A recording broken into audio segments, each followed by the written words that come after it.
శాసనసభలో బిల్లును ప్రవేశపెట్టింది.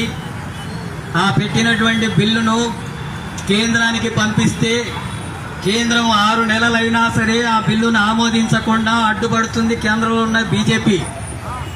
బీసీలకు 42% రిజర్వేషన్లు ఇవ్వాలనేటటువంటి దానికి కేంద్ర ప్రభుత్వం అడ్డుకుంటుంది. అలాగే రాష్ట్ర ప్రభుత్వం కేంద్రం నిర్లక్ష్యం చేస్తుంది, అడ్డుపడుతుంది.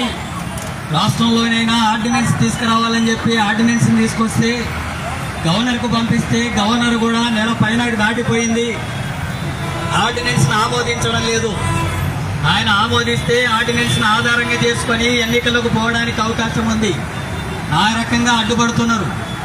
జీవో నంబర్ 9 ఇచ్చి ఎన్నికల్లోకి పోదామంటే హైకోర్టు ఏమో స్టే ఇచ్చింది, దీని మీద విచారణ జరగాలని అంటుంది.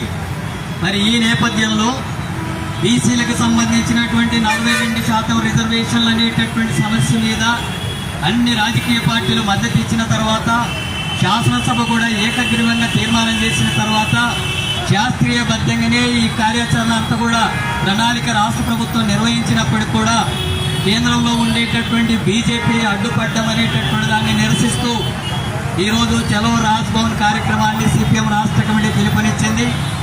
రాష్ట్ర గవర్నర్ ఇప్పటికే ప్రతి అంశాన్ని కేవలం పోస్ట్ మ్యాన్ లాగా కేంద్రానికి పంపించేటటువంటి పని చేయడం కోసమే కాదు ఆయన ఉన్నది.